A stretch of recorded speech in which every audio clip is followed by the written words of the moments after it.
Waalaikumsalam, berjumpa kembali bersama saya Sandro Jabrik Wong Gandeng Sakdunya. Mohon untuk tidak menyebutkan nama dan identitas dalam percakapan ini karena percakapan ini saya naikkan dalam konten YouTube. Bagaimana Mbak E? Saya harus seperti apa ini?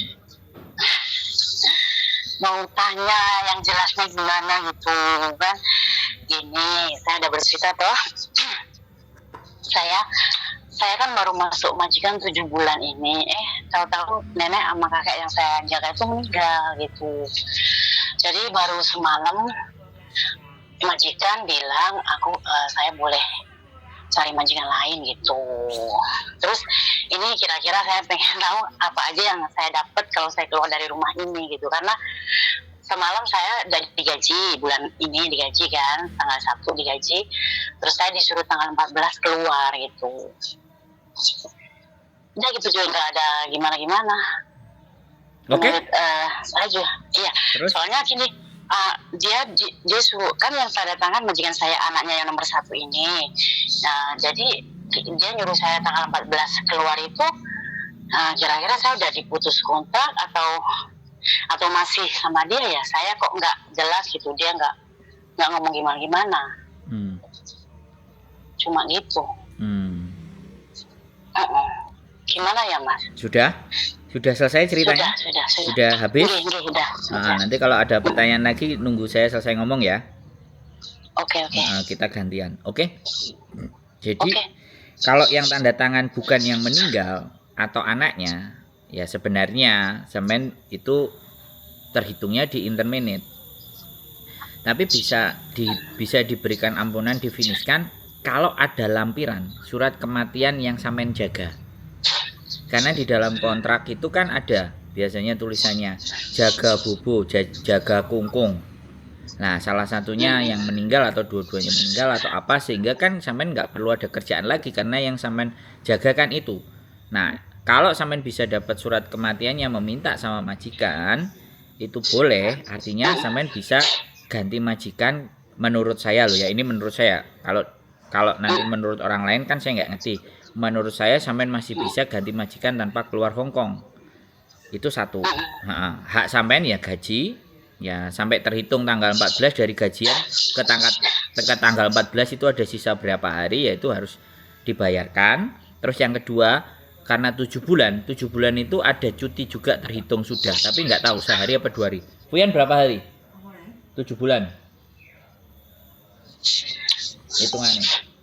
Itu nggak tahu antara 1 hari atau 2 hari 3 hari bolehlah, karena kan 1 tahun cuti kita 1 kontrak itu kan cuti kita 14 hari, tapi kalau 7 bulan tinggal kaliannya saya nggak terlalu hafal, tapi itu paling nggak terlalu ngefek ya, paling 2-3 hari kalau orang-orang benar-benar yang sangat rinci sekali diminta sekalian. Tapi kalau menurut saya ya udah, dia ngasih gaji oke, cukup, belikan tiket ke pesawat semuanya, akomodasi 100 oke, beres, sampean pulang karena majikannya meninggal. Tapi kalau sampean mau carikan majikan lagi, kemudian dapat agent sampean yang akan arrangement, yang akan atur ya, yang akan atur dengan majikan baru, bahkan persyaratannya surat kematian tadi. Nah, 5 apa hari? Sampean dapat jatah cuma 5 hari. Cuti sampean itu terhitung 5 hari. 5 hari. 5 hari dari 7 bulan itu. Nah, otomatis karena meninggal kan sudah tidak ada yang dikerjakan. Nah, itu bisa difiniskan. Nyebutnya bisa difiniskan.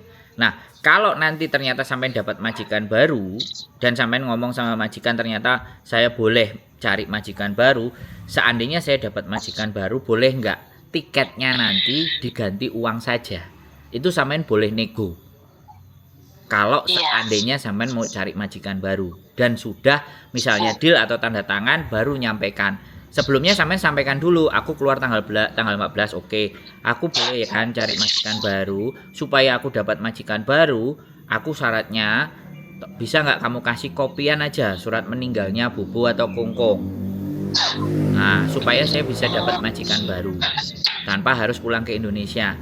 Dan kalau kamu nanti boleh nggak seandainya kamu tidak membelikan tiket. Lah, kalau dia ngasih duit karena kewajibannya dia tiket, biasanya angkanya bisa sama atau bisa kurang. Ya udah, karena kewajiban majikan adalah tiket, bukan uang. Kalau dikasih uang, walaupun agak rendah sedikit dari harga tiket, ya kan tidak ada masalah. Yang penting kan sampean dapat duit, tiket nggak hangus. Nah, biasanya ini nanti akan diceritain juga sama agent baru sampean, yang akan memproses sampean dengan majikan baru. Itu terserah, sampean mau dibantu kita, sampean mau dibantu orang lain, monggo, nggak apa-apa, silahkan, bebas, kita nggak ada masalah. Pasti agent baru akan arrange sampean supaya bagaimana sampean berproses lagi kalau keinginannya sampean nggak harus pulang, karena namanya agent itu kan beda-beda. Wes, sampean ada lagi yang mau diomongin dan enak ngomongnya gantian. Gini, boleh. Saya sudah tanya sama dia tadi pagi, saya bilang I need the date certificate of buku-buku. Tapi dia jawabnya gini, sertifikatnya nggak ada di tangan saya, tapi jangan khawatir, saya sudah siapkan surat untuk referensi kamu. Misalnya kamu majikan baru, suruh telepon saya, nggak apa-apa gitu katanya. Oke, nggak apa-apa. Dia nggak mau kasih itu surat itu. Iya, karena privacy sih kadang-kadang. Nggak apa-apa. Nggak harus surat sertifikat itu kan? Ya. Surat dari dia, tangan dia. Kelakuan baik, menjaga orang tuanya. Nah, dia bilang kayak gitu.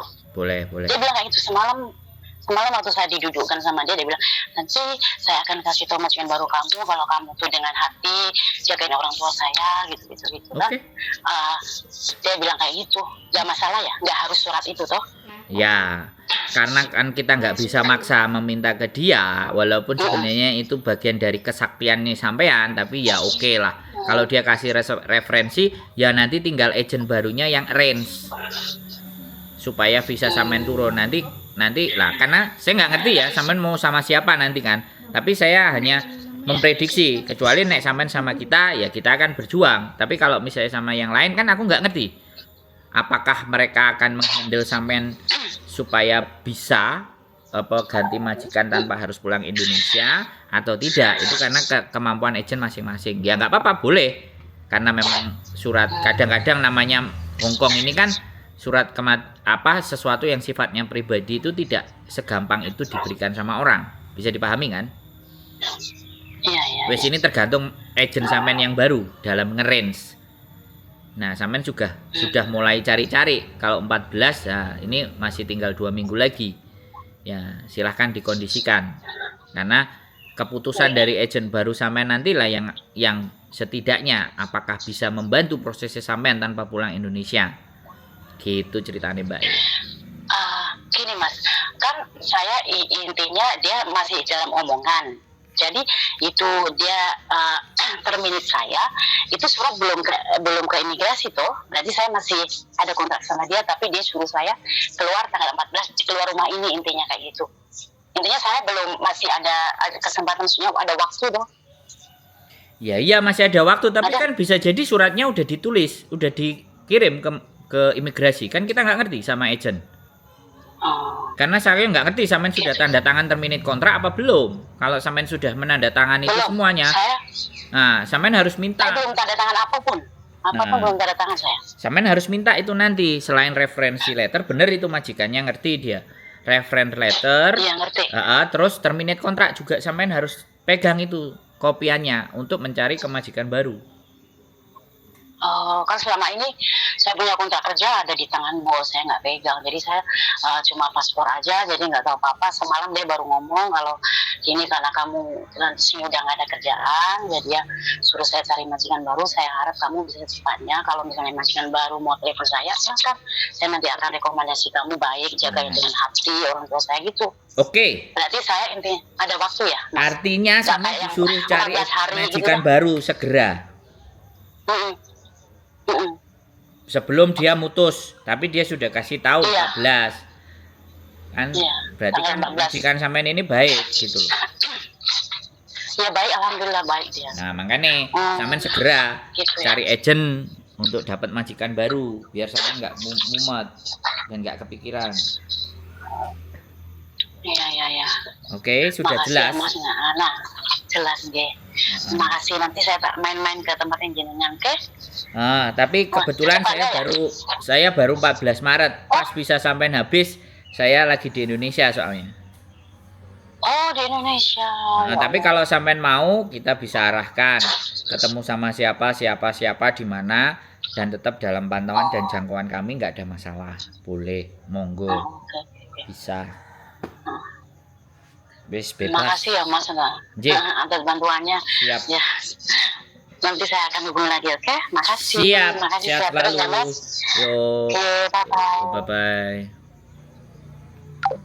Oke teman-teman semuanya, berkali-kali bertanya tentang statusnya ketika majikannya meninggal, ketika yang dijaga, oh bukan majikannya, ada yang majikan meninggal dan yang dijaga meninggal.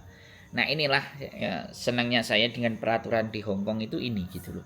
Jadi kalau di dalam kontrak itu tertera yang kita jaga itu meninggal, nah ini tergantung majikannya mau nyambung atau mau menyelesaikan. Kalau majikan itu mau menyelesaikan, artinya dia nggak butuh kita lagi, maka dia wajib kita minta surat reference letter. Jadi biar agar kita bisa ganti majikan baru, dan ini majikannya ngerti, dan ini menurut saya majikannya juga baik. Mungkin karena mbaknya bisa memperlakukan Bobo sama Kungkungnya, jadi dia juga berperilaku yang baik kepada mbaknya. Nah makanya ya aku nggak bisa ngasih semonceng atau surat kematian, tapi kamu tak kasih reference letter. Nah ini udah senjata.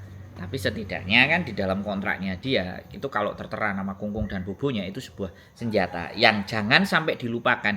Jangan hanya diterima uangnya, tapi surat reference letter dan surat putus kontraknya, terminate letternya itu wajib kalian bisa pahami dan pegang untuk berproses di majikan yang baru. Jadi itu yang paling penting, agar supaya apa, nasib kalian untuk mencari majikan baru itu bisa mudah dan gampang. Nah, bagaimana pengurusan dengan majikan baru tergantung agent baru yang akan menanganinya dia. Apakah dia bisa perform, apakah dia enggak, apakah ada majikan. Nah, kita tidak bisa make sure karena sekali lagi enggak tahu mbaknya dibantu kita atau tidak. Itu saja penjelasan dari saya. 150 pertanyaan yang sama tetap akan saya jawab. Saya tidak akan capek menjawab apa yang kalian tanyakan, karena setiap individu belum tentu nonton. Kenapa kok nggak nonton? Karena tidak kalian share. Ya, hal yang baik hanya kalian simpan sendiri. Ya, kalau coba kalian share, maka akan lebih banyak orang yang terbantu. Seperti itu saja.